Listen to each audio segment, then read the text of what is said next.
नमस्कार मित्रों। आज हम मृदुला बिहारी द्वारा लिखित रेडियो नाटक सूर्यास्त के पहले पर विस्तार से चर्चा करेंगे। मृदुला बिहारी समकालीन हिंदी साहित्य की उन विशिष्ट लेखिकाओं में सम्मिलित है जिन्होंने साहित्य को केवल अभिव्यक्ति का माध्यम नहीं बल्कि संवेदना का जीवंत संसार बनाया है। उनका रचना संसार मनुष्य के भीतर चलने वाले सूक्ष्म द्वंद्व, रिश्तों की अनकही पीड़ा और समय के साथ बदलते जीवन मूल्यों को गहरी आत्मीयता से स्वर देता है। कथा, उपन्यास और नाटक तीनों विधाओं में उन्होंने समान अधिकार के साथ सृजन किया है, पर विशेष रूप से रेडियो नाटक विधा में उनकी पकड़ असाधारण रही है। दृश्य विहीन माध्यम में केवल शब्द, स्वर, मौन और ध्वनियों के सहारे वे श्रोता के मन में पूरा जीवन रच देती है। उनका रेडियो नाटक सूर्यास्त के पहले इसी रचनात्मक क्षमता का सशक्त उदाहरण है। यह नाटक आधुनिक जीवन की उस त्रासदी को उभारता है जहां भौतिक प्रगति के बीच मानवीय रिश्ते धीरे धीरे छूटते चले जा रहे हैं। इसमें न कोई बड़ा घटनाक्रम है और न कोई चमत्कारी मोड़, फिर भी यह नाटक मन को गहरे स्तर पर झकझोर देता है।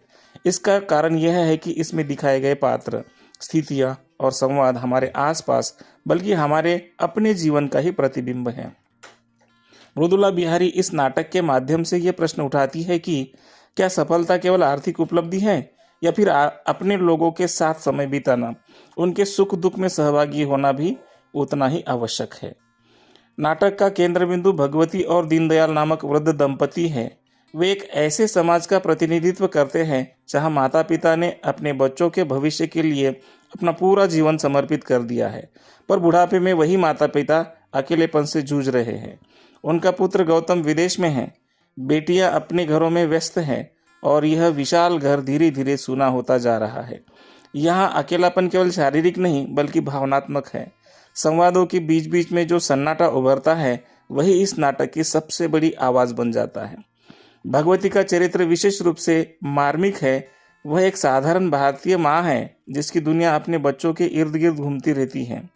उसके लिए बेटा केवल एक व्यक्ति नहीं बल्कि उसके पूरे जीवन का अर्थ है।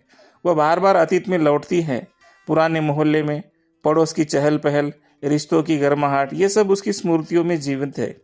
वर्तमान की नीरसता उसे और अधिक पीड़ा देती है।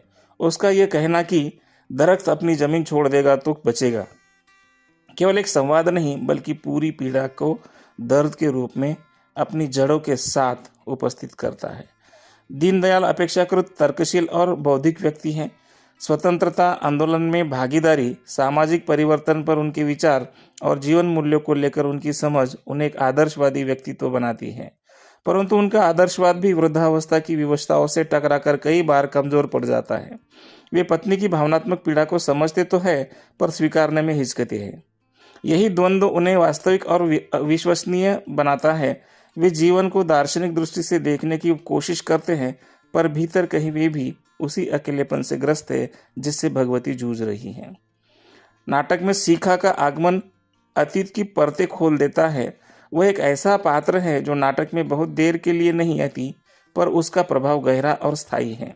शिखा गौतम के जीवन की उस अनकही संभावना का प्रतीक है जो कभी पूरी नहीं हो सकी। उसका अविवाहित रह जाना, उसका संगीत से जुड़ा जीवन और उसकी संयत भाव भंगिमा यह संकेत देती है कि उसने भी अपने भीतर बहुत कुछ सहन किया है। उसके माध्यम से यह स्पष्ट होता है कि जीवन में कई बार निर्णय न लेने की कीमत भी उतनी ही बड़ी होती है जितनी गलत निर्णय लेने की।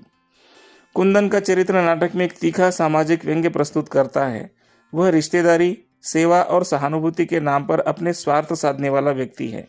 उसकी बातें सतह पर सहानुभूतिपूर्ण लगती है पर भीतर छिपा उद्देश्य धीरे धीरे उजागर हो जाता है। भगवती का उसके प्रति अविश्वास और दीनदयाल का कभी कभी उसकी बातों में आ जाना यह दिखाता है कि वृद्धावस्था में व्यक्ति कितना असुरक्षित हो जाता है। यह चरित्र आधुनिक समाज की उस मानसिकता को दर्शाता है जहां बुजुर्गों की मजबूरी को अवसर में बदला जाता है। नाटक का दूसरा भाग विदेश में रहने वाले गौतम के माध्यम से आधुनिक मनुष्य के आंतरिक संघर्ष को प्रस्तुत करता है। गौतम भौतिक रूप से सफल है, अच्छी नौकरी, प्रतिष्ठा, आरामदेह जीवन, पर भीतर से वह खाली है। डूबते हुए सूरज का दृश्य अत्यंत प्रतीकात्मक है। सूर्यास्त उसे अपने माता पिता की याद दिलाता है, उनके बुढ़ापे, उनकी असहायता और अपने दायित्व की अनुभूति कराता है। यह सूर्यास्त जीवन के उस मोड़ का प्रतीक बन जाता है जहां देर होने से पहले लौट आना आवश्यक हो जाता है। नाटक में राहुल के साथ संवाद में गौतम का आत्मसंघर्ष पूरी गहराई से उभरता है। वह स्वीकार करता है कि उसने केवल अपने सपनों और महत्वाकांक्षाओं के बारे में सोचा है। उसने अपने माँ बाप, अपने देश और अपने मूल्यों को पीछे छोड़ दिया है। यह स्वीकारोक्ति नाटक का भावनात्मक शिखर है। यह मृदुला बिहारी यह स्पष्ट करती है कि आत्मबोध की यह प्रक्रिया किसी अचानक आवेग का परिणाम नहीं, बल्कि लंबे समय तक चले मानसिक संघर्ष का निष्कर्ष है। शिखा के साथ गौतम का अनकहा प्रेम भी इस आत्मसंघर्ष का हिस्सा है। वह संबंध जो कभी शब्दों में व्यक्त नहीं हुआ, आज भी उसके मन में जीवित है। यह प्रेम नाटक में किसी रोमानी तत्व के रूप में नहीं, बल्कि खोई हुई संभावना के रूप में उपस्थित है। यह बताता है कि जीवन में कही गई और अनकही दोनों बातें मनुष्य को बराबर प्रभावित करती हैं। नाटक का अंत अत्यंत सरल पर आशा से भरा हुआ है। गौतम के लौटने का निर्णय भगवती और दीनदयाल के जीवन में नई ऊर्जा भर देता है। यह खुशी केवल बेटे के आने की नहीं, बल्कि इस विश्वास की है कि उनके जीवन का अर्थ अभी समाप्त नहीं हुआ है। यह लेखक किसी आदर्शवादी समाधान का प्रचार नहीं करती, बल्कि यह संकेत देती है कि जीवन की सार्थकता रिश्तों में है, भाग दौड़ में नहीं है। सूर्यास्त के पहले मूलतः समय के साथ बदलते रिश्ते, पीढ़ियों के बीच बढ़ती दूरी और मनुष्य के भीतर जागते दायित्व बोध का नाटक है। यह हमें यह सोचने पर विवश करता है कि सफलता की परिभाषा क्या है और जीवन की संध्या में हमें कहाँ होना चाहिए। मृदुला बिहारी ने इस रेडियो नाटक के माध्यम से यह सिद्ध किया है कि सच्चा साहित्य वही है जो शोर नहीं मचाता, बल्कि चुपचाप मन के भीतर उतर जाता है। यह नाटक सुनने या पढ़ने के बाद देर तक मन में ठहरता है, ठीक उसी तरह जैसे सूर्यास्त के बाद भी आकाश में देर तक उजाला बना रहता है। धन्यवाद मित्रों। यदि आपको यह वीडियो उपयोगी लगा हो तो इसे लाइक करें, शेयर करें और सब्सक्राइब ज़रूर करें। आपके सुझाव और प्रश्न कमेंट बॉक्स में अवश्य लिखें। धन्यवाद।